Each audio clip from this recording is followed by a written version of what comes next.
Good morning, or that's when I'm making the video. And it's early today. It is now 7:29 in the morning. A lot of times I wait and get up between 8 and 9. But it was really humid last night when I went to bed. I don't have air conditioning in my bedroom. And then it rained overnight and cooled off. So I love the rain, generally speaking. So it just prompted me to get up and catch some of that early morning rain. It's stopping now, but I love that smell and everything. Isn't that nice? So I got it, and I will give you my review. I called down to Homer's yesterday, thinking, Friday is new release days, but you have to get the product in for Friday. So I figured, well, if they're getting it in, it's probably came in today, and sure enough, it did. And so I called and said, any word on the porcupine tree? And he said, we just got it off the UPS truck. Come on down. So I went ahead, and this is the deluxe limited edition version that comes in this box. It wasn't cheap. Was it worth it? Oh, hell yes. Hell yes. Let me just show. This is the cover that we see for the general release, and this is the first album. These are in 45 RPM, okay? And I get the bonus tracks. You don't get the bonus tracks except on this and on the deluxe CD. The bonus tracks are not on the regular CD. This is really... Porcupine Tree has every reason to be very proud of this album. This is dynamite. This is good. They took a long time on this, and there's a lot to absorb. And at the same time, I can thoroughly understand how someone could hear this band, hear this album, and it won't register. It's like, I don't hear nothing. It's okay. I want to explain again, because I've said this before. I got into Porcupine Tree not because of Steven Wilson. I got into Porcupine Tree because I discovered him through following the work of Richard Barbieri from Japan in particular, and Steve Jansen. I want to qualify that because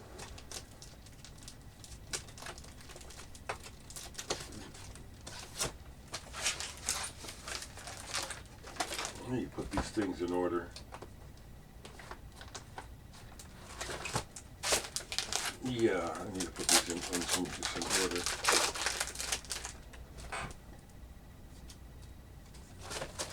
So what I want to get at is, I got turned on to the band Japan, and early on, and when I first heard Japan, I ended up with a promo single, early single that's called Sometimes I Feel So Low. Didn't like it, and yet at the same time there was something about it that intrigued me, okay? They came back onto my radar about this time when this album came out, Quiet Life. Being a fan of Roxy music and just in general electronic music, when this came out and the Giorgio Moroder sound that they were picking up on in this, I liked it quite a bit, as well as Mick Karn's very unique bass playing. Then, these stick together. For me, the real game changer was their last album, 10 Drum. This is classic. And when this came out, my older brother James is a good gauge of real important music. I couldn't keep my copy of this album out of his apartment. He'd just come and take it. He was so intrigued with it. It was so unique. And I have to agree, this is just a bomb-ass album. And a big part of what's happening here is the sounds of the keyboards, the total sounds, as well as Steve Jansen's very specific drumming. He just knows where the beats and what the sounds of the beats need to be. More Japan. I love Japan. So that was this was the album. Gentlemen Take Polaroids is when I thought, okay, these guys are really starting to get something together. And if you listen to this album, the keyboard sound of Richard Barbieri is a prime component of the sound of Japan. So, in following them, some of my favorite Jansen Barbieri releases are not on vinyl. I just like records, okay? But here, Worlds in a Small Room, this is one version of it. This is a Japanese version of fantastic ambient music. Two of my favorites by them, Beginning to Melt, and the other one, I can't forget, it's on CD. They've never been released on vinyl.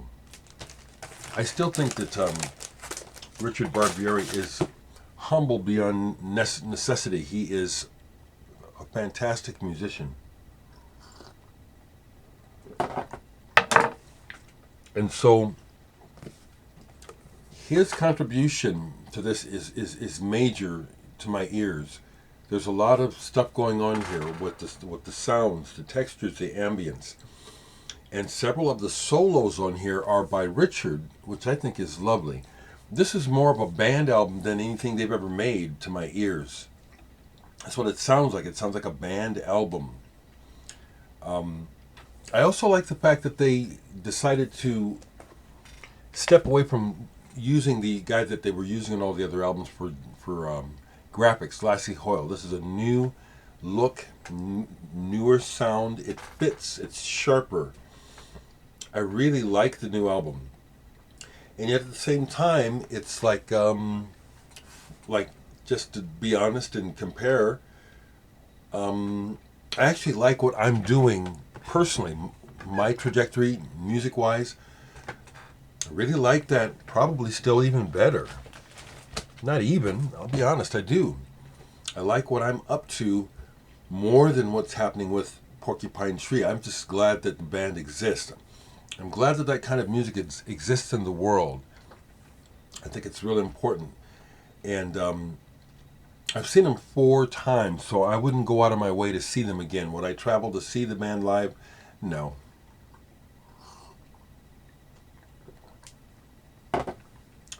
But I think it's a great album, and I'm really happy for them. And if I were to predict, are they going to continue? It's easy to go both ways. This album, because it took a while for them to finish it, I can hear that, where they could take their time and really flesh out some ideas.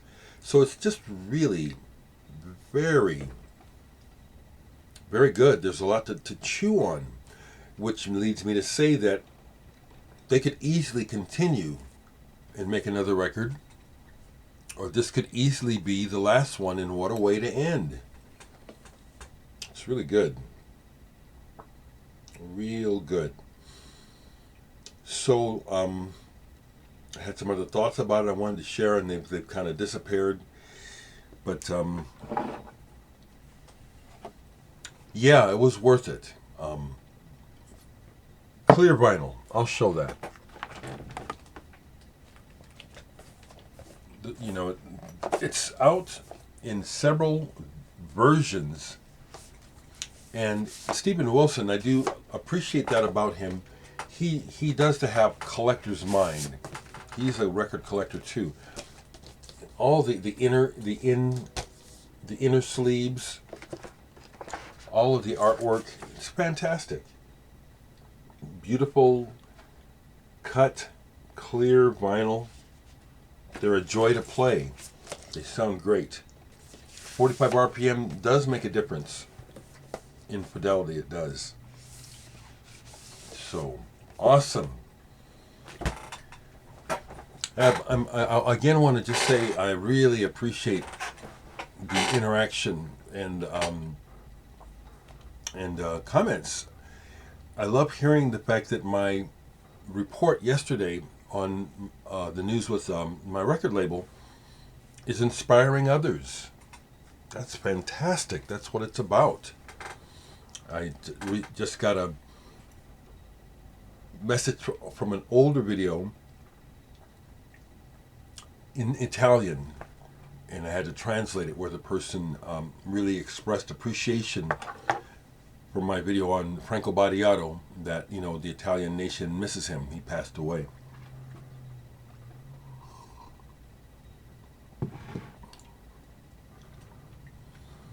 I'll shout you out, Dwayne, in Lincoln, because I can tell that you watch all the videos through this message you sent me yesterday. I don't always respond to messages, people. I hear from a lot of people. I really do. I do. And some things I just give a thumbs up. Some things I don't even acknowledge, you know. I get a lot of positive input from people. But yeah, Dwayne, I have no problem with speaking my mind, you know, my personal concerns, regardless of the feedback from others, you know. You know, the what I knew would happen after Obama's presidency is exactly what we're living through right now, which is this horrible white privilege backlash, you know, disguised as the conservative Christian right. There's nothing godlike about this Christian right. These people are less than human. Every time you turn around, they're doing things to make life harder for the average person. What did the Supreme Court just do regarding some green bills? Making it harder. Reality is that the climate change is real. Reality is that there's all kinds of people, gay, straight, trans. There's reality that we're sexual and people reproduce. And abortion has for a long time been something that is part of the makeup of what we do. And these recent rulings just don't make any sense except to please a small group of really selfish people. They're not helping the country, and the shit was let loose by the conservative reaction to letting a black person in the White House. You couldn't find a decent person to replace him. You had to replace him with trash. Yeah, I'm talking about TR. And we're still, you know, it's a serious danger to everyone. And that I will talk about it as much as I want because it's the truth. God only knows why an average citizen with any brains would support that son of a bitch. Let's talk about that shit as much as I want to. So, my review of the day is for the Porcupine Tree Closure Continuation. I give it a thumbs up. I think it's real good. I've been following their press. They've been doing a lot of podcasts and Q&As, and I love it. And I hear in the record what some things they're talking about, where there's a song where the guitar sound is a bit wonky. And I can hear where it would be a sound where you would be wanting to clean it up, change it, and make it nicer. But they kept the shitty sound, and it's a good thing because it captures your ear, but in an interesting way.